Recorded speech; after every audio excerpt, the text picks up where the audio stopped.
night was the Super Bowl, and it was actually a pretty good game until the last couple minutes where it ended on a bit of a frustrating note, but that means we got a bunch of new movie trailers. So today I'm going to stop and rank all 13 movie trailers, TV spots, and cross promotions released tied to the Super Bowl from the worst to the best. That was a tough sentence to say.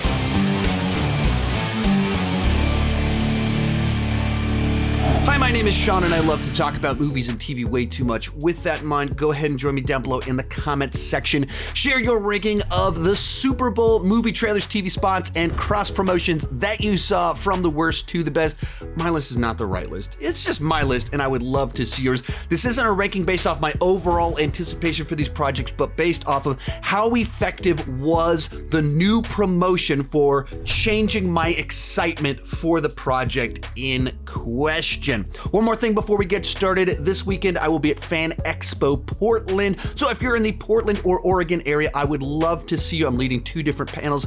Information's down below in the description, and let's get started. In last place, AntMan and the alcohol-free beer commercial. So this is just kind of a weird one where they decided to have AntMan as the star of a Heineken commercial.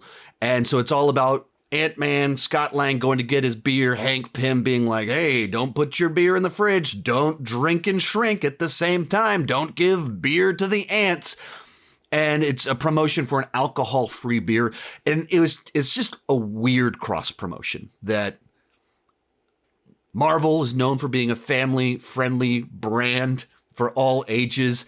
And so using Marvel to promote beer, even alcohol-free beer, it's just a strange combination. Didn't add up to me, didn't make a lot of sense to me. So I was like, this is just weird. Certainly not raising my anticipation for Ant-Man in any way. And I just don't really understand what you're going for here or why you decided to do this pairing. Of all the things to partner Ant-Man with, beer? Alcohol-free beer? What? Number 12, Strays. Now, this is a talking dog movie, and my daughter, whose birthday it actually was yesterday, she turned 9, loves talking dog movies. And like Beverly Hills Chihuahua, you're wondering, who watches all 3 Beverly Hills Chihuahua movies? My 9-year-old daughter watches all of those movies and watched Homeward Bound 1 zillion times back in the day. So we have a new talking dog movie about strays trying to get home with a little bit of a twist. This one is not for my 9-year-old daughter. It is a crass, hard R talking dog movie, in which case that's mildly interesting. The trailer didn't make me laugh enough, and it just felt like just the lowest of lowbrow humor of just bodily functions, dog humping things. I wasn't laughing, and it, like, you can see where there's a mild clever idea here. I just don't know that there's actually the audience for grown-ups that want a hard R movie about talking dogs. Next up, Transformers Rise of the Beast. We got a new 30-second spot for this one. I haven't studied the original trailer they put out several months back to compare, but it just felt like repackaging the first trailer, 30-second little bit, focusing heavily on, look, it's Mirage, which didn't like make me go, oh, wow, Mirage is in it. That's cool. It's like, okay, well, neat. So this is a movie I wasn't super excited about. The trailer didn't like wow me all that much. So the 30-second version of it with just kind of the same footage, once again, did not wow me. Kicking off our top 10, Dungeons & Dragons: Honor Among Thieves. Now, don't confuse the low placement of this trailer on this list as lack of excitement for this project on my part. I'm actually quite excited for this movie, and I'll elaborate on that in just a little bit. But as for a trailer in and of itself, this was just kind of a repackaging of the previous trailers. There's one that came out just a couple weeks back. And even amongst them, it didn't feel like this sold me on what made this one interesting. It just kind of felt like generic fantasy blockbuster film. So there wasn't anything distinct or interesting about it. All that said, this is from the people that did the movie Game Night. I actually rewatched Game Night just a couple weeks back. And it's a really fun comedy that has action that's done really well. And called Game Night. Clearly, this creative team likes game nights, like Dungeons and Dragons. These are people that understand the source material. They know how to do comedy. They know how to do action. I think that this movie might turn out to be kind of like the first of the Kevin Hart, Dwayne "The Rock" Johnson Jumanji films, where at first you're like, is this really going to be good?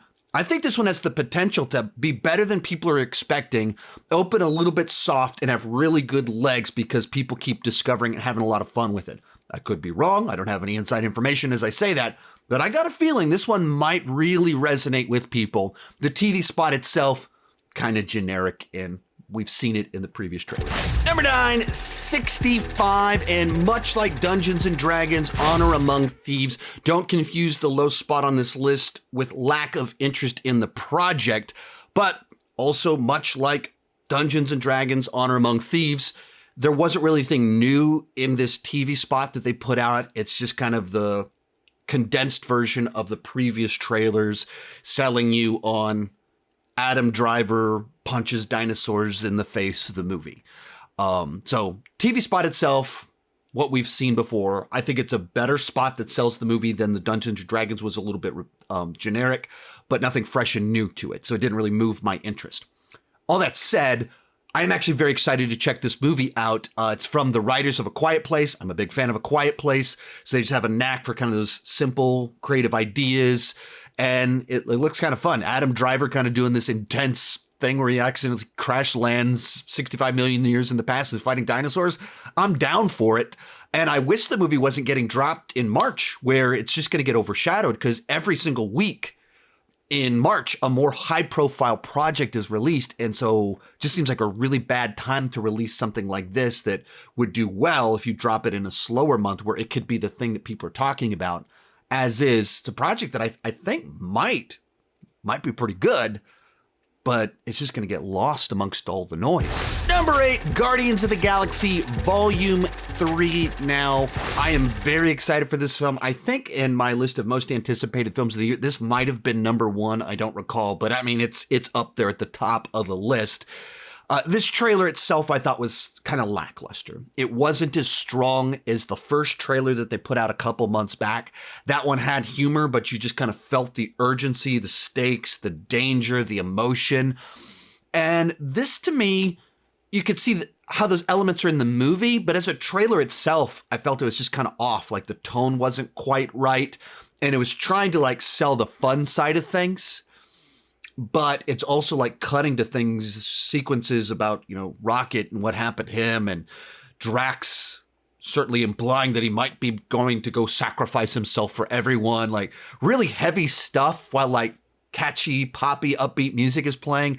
And so the tone felt off for this trailer, and it didn't feel like it came together. So in terms of, did it do its job?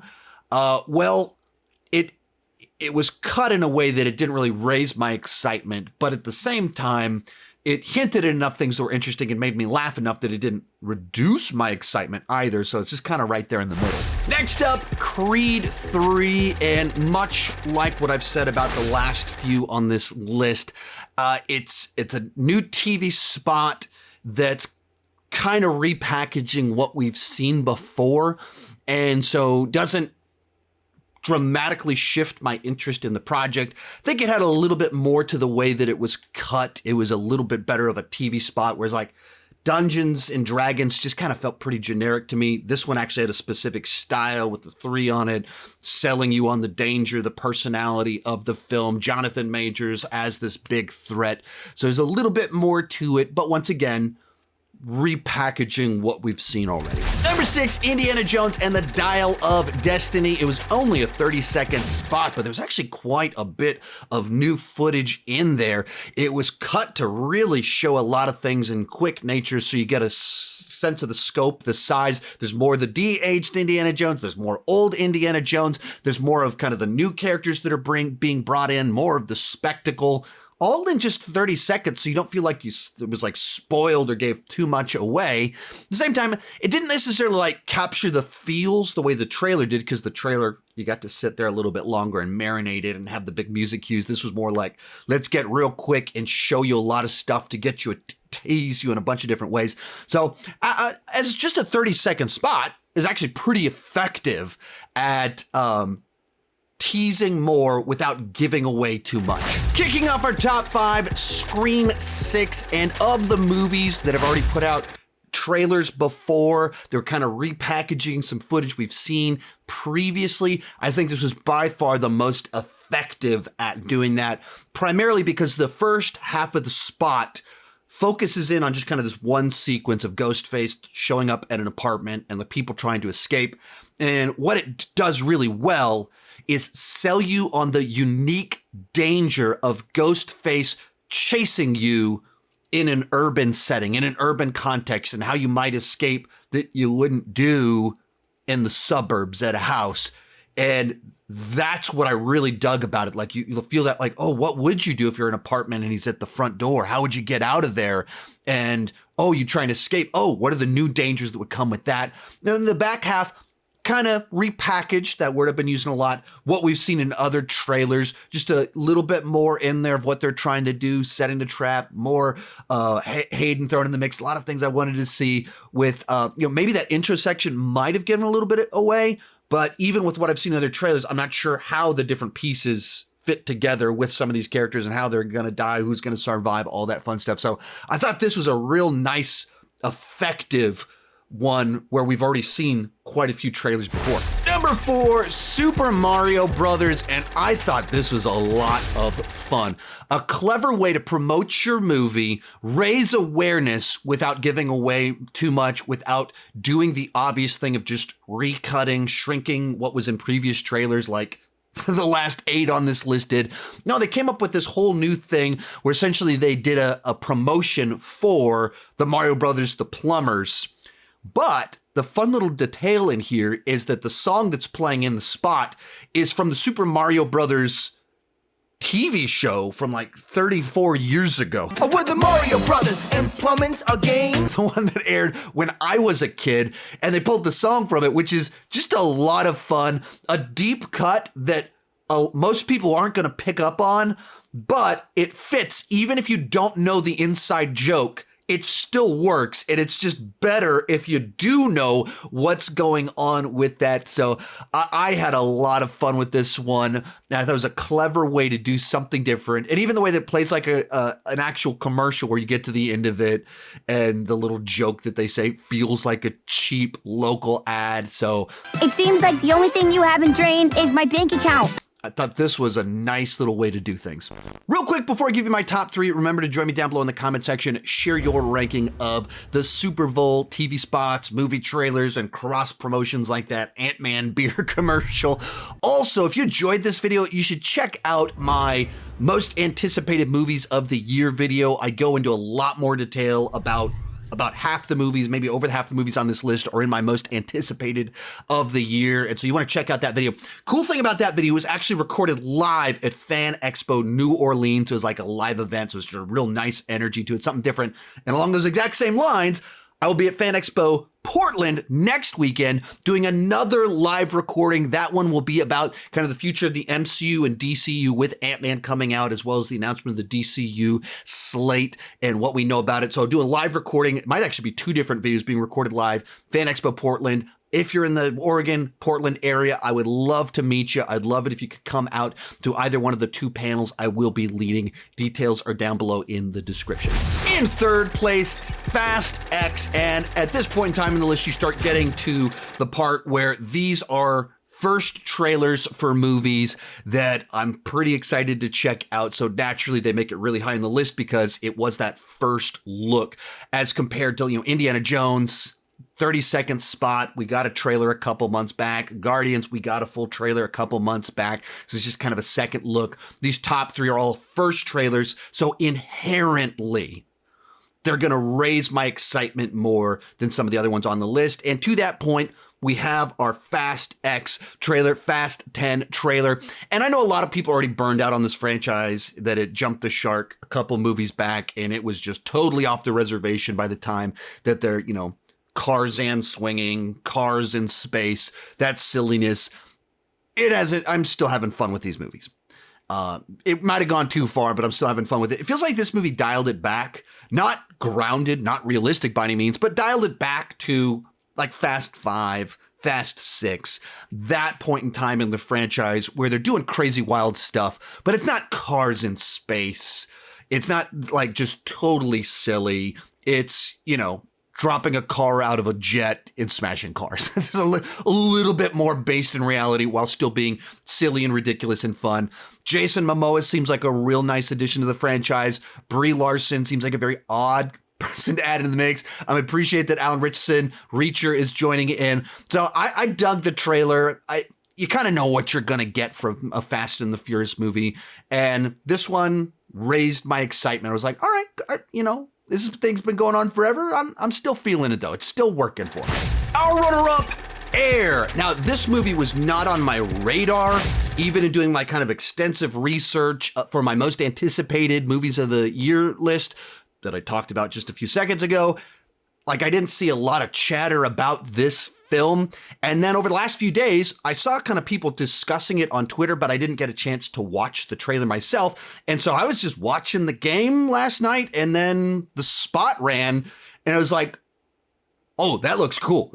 I never thought I'd be excited about a movie about shoes, but somehow you sold me on a movie about shoes. And then I watched the full trailer on the internet. And I was like, man, this trailer did its job, because it just shot this movie way up on my most anticipated list. Now, if you don't know what this movie is, it is directed by Ben Affleck, who previously directed Argo, that won Best Picture. As a director, Ben Affleck is very, very good. He is top tier, has done some really great stuff as a director. And he's partnering back up with Matt Damon, who he wrote Good Will Hunting with back in the late 90s, which they wrote that film and they won Oscars for writing the screenplay for it. So it's like a pairing that has done some really amazing stuff. They're coming back together to tell the story that it's about the creation of Air Jordans, which I never thought I'd be interested in that, but the trailer itself, like, somehow crafted that into this underdog story that I want to hear the behind the scenes. Where did these shoes come from that are still around to this day, decades after Michael Jordan stopped playing basketball? His shoes are just that iconic in the space. And the trailer itself, man, it hit all the right notes. And so its job is to get me excited for the movie. And the premise itself did not get me excited, but the trailer made me go, oh, man, I can't wait to see that movie about shoes. But easily coming in first place, The Flash. Now, naturally, I'm always really excited for new comic book movies, and we've never gotten a Flash movie before, so just by default, this is something I'd be very excited about. But there's a couple things about this one that just kind of really elevate it, and both of them kind of tie back to my childhood. The first one is that Michael Keaton is in this movie as Batman. And one of the earliest movies I remember seeing in the theater was Batman 89. And it was the first movie I was ever excited about before I saw it, where I had that anticipation. Oh, there's a Batman movie? I can't wait to see the Batman movie. And he's coming back. And the other one, side to it, is that, like, The Flash always has a special place in my heart because, like, The Flash was the first superhero TV show that I ever saw that was like a new thing that came out, and it was the 1990s Flash TV show of only a couple people have I taken pictures with at Comic Cons, and one of them was John Wesley Shipp, the Flash from 1990. And so I've wanted a Flash movie for a long time, and after decades of development hell trying to get this movie made, and then once they shot this movie, literal years of reshoots and test screenings, and then over the last year or so, surviving all of the chaotic headlines surrounding Ezra Miller, finally, we have a trailer for the movie, and it was really good. On all the different levels, it was really good, where the first 45 seconds sells you on the emotional, personal stakes. Like, why on earth did Barry do what he did that messed with the timeline? Because he wants his mother back. That's as relatable as you can imagine. You have the power to change time and your mother died. If there's one person you'd want to save that you lost, if you had that ability, your mother, that makes sense. I had some people ask me after the trailer dropped, like, hey, are you worried about this movie the way you were worried about No Way Home? Because you expressed concern that No Way Home was kind of a lazy setup just for fan service. Not at all. Not remotely. Because it's the Flashpoint paradox setup. Great graphic novel, great animated film of this idea that Barry can change time, and he lost his mother as a child, so he decides to bring his mother back and save her. That's a great setup, as opposed to Peter Parker wouldn't shut up, so Doctor Strange messed up a spell. This is a much more compelling than No Way Home setup. And it creates the scenario for a bunch of just interesting different spins on the characters. And from there, you get the stakes of, because of what he did, there's no metahumans. Oh, that's interesting. Oh, so you think, like, what would happen with Man of Steel if Superman wasn't there? Oh, cool. Oh, I like that. And you get 2 different Batman, you get Supergirl, multiple Flashes, or potential a lot of immediate theories about that. What could be going on with the different Flashes? I like that. That's interesting. That's cool. And so it did all the things I wanted it to do. It had some laughs. It had an emotional setup.